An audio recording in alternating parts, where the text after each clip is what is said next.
Всем привет, меня зовут Наташа Васильева. Вы на моем YouTube-канале. Это подкаст «Сразу президента», где мы обсуждаем вопросы иммиграции и поиска работы. И сегодня я хотела бы поговорить на такую очень конкретную тему, а именно обсудить, сколько денег вам нужно будет на переезд в США. И в самом конце этого видео я дам вам примерную общую сумму, которая будет нужна для переезда, поэтому смотрите до конца. А вначале я расскажу о 4 основных статьях месячных расходов, таких как аренда, еда, коммунальные услуги и остальные расходы. Итак, первое — это аренда жилья.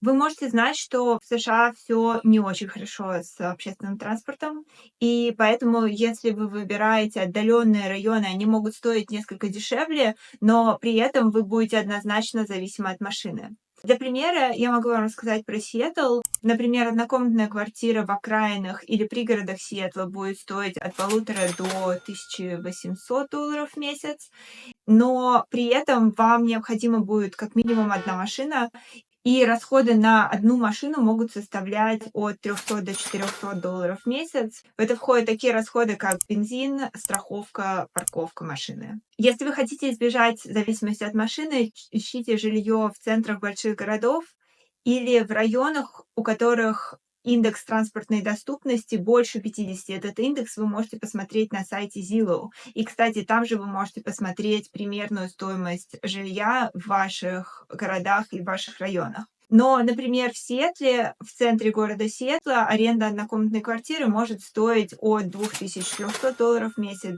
до $2500 в месяц. Если мы берем, допустим, аренду в пригородах плюс 2 машины, то примерно то на то и выходит, поэтому думайте, как вам удобнее. Так, следующая, вторая статья расходов — это еда. Мы закладывали около 1500 на еду на 2 человек, и эта сумма может показаться вам довольно большой, но сюда входили органические продукты питания, также другие товары для дома, которые мы покупаем в продуктовых магазинах, и небольшой бюджет на бары, рестораны, кофе. Почему мы закладывали бюджет на бары, рестораны самые первые месяцы, когда мы сюда приезжали? Потому что для нас было важно общение и социализация.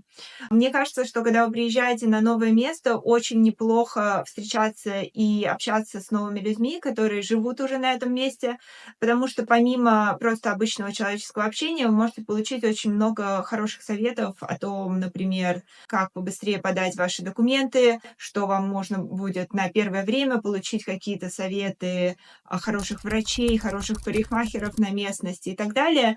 Также возможно получить какие-то советы по поводу поиска работы, по поводу корпоративной культуры на местности.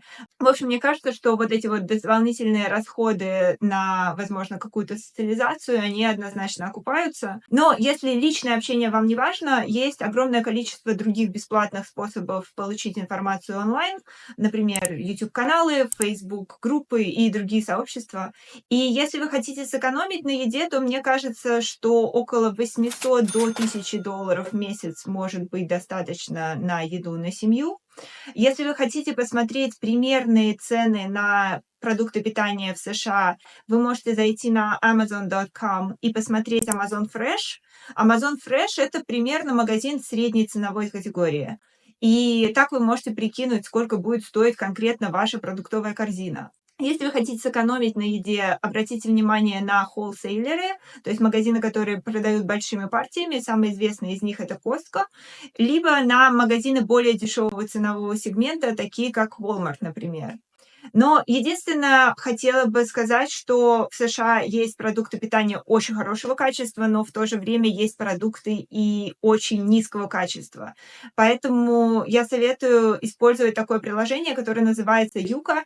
Оно позволяет вам быстро сканировать товар и посмотреть, есть ли в нем какие-то опасные для вашего здоровья добавки. Итак, третье — это коммунальные услуги. Коммунальные услуги могут составлять около $500 в месяц. И мы, например, тратим $60 в месяц за телефон на каждую линию. Это безлимитный мобильный интернет. Более дешевые тарифы, мне кажется, начинаются от $40 в месяц. Домашний интернет стоит везде практически одинаково, мы платим за него $60 в месяц, а за все остальные коммунальные услуги, такие как газ, свет, вода, мы платим около $250-300 в месяц. И последняя категория — это прочие расходы. И когда вы переезжаете на новое место, практически всегда вас ждет огромное количество непредвиденных расходов. Поэтому в США я советую закладывать не менее $1000 в месяц на непредвиденные расходы на первые месяцы. И сюда могут входить расходы на документы, а также, например, расходы на покупку мебели. Как вы можете знать, в США подавляющее большинство квартир, может быть, больше 90% квартир сдаются без мебели, поэтому вам придется купить мебель. И если вы хотите сэкономить, то вы можете купить бэушную мебель на Facebook Маркете. Или иногда, кстати, вы можете даже найти ее на улице, потому что люди иногда выставляют просто свою старую ненужную мебель, часто в довольно хорошем состоянии, на улицу. Таким образом, они оставляют ее, чтобы другие люди ее забрали, а они не платили за вывоз мусора. Итак, общие расходы. Когда мы считали расходы для себя, мы считали расходы на 2 человек, проживание в центре Сиэтла, без машины, и у нас получалось прям минимум-минимум — это 5-6 тысяч долларов в месяц. Когда мы добавляли туда машину, гараж, возможно, какие-то дополнительные деньги, чтобы отложить на отпуск и прочее, все, что составляет уже более комфортную жизнь, у нас получилось около 7,5-8 тысяч долларов в месяц на 2 человек в Сиэтле. Сиэтл — это один из самых дорогих городов США. Он дорогой не просто так, здесь огромное количество работы для IT-специалистов, но в то же время это не такой дорогой город, как, например, Сан-Франциско или Нью-Йорк. И, как я вам обещала, сколько же всего нужно денег для переезда в США? Естественно, есть люди, которые приезжают сюда с 1000 или там, с $2000 и как-то устраиваются, но в этом случае им нужно моментально находить какую-то работу и пытаться себя обеспечить. Для более-менее комфортного переезда я советую иметь при себе минимум 3-6 месяцев первичных расходов. Тогда вы можете позволить себе иметь некое время для того, чтобы обустроиться на месте и не искать работу, например, в первый месяц. Хотя все равно, мне кажется, это довольно неплохо найти доход как можно быстрее, потому что на самом деле деньги в США улетучиваются довольно быстро.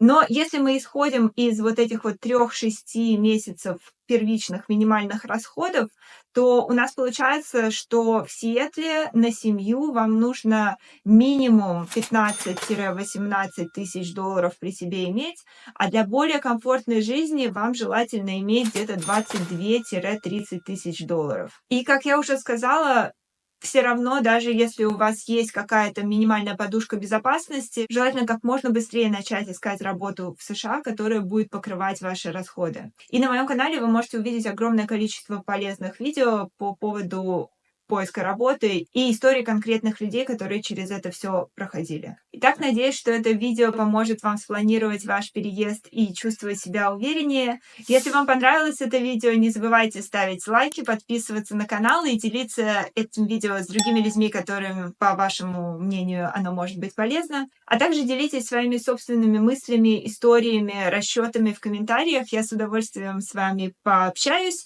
Задавайте вопросы, если они у вас остались, и увидимся в следующих видео. Пока-пока!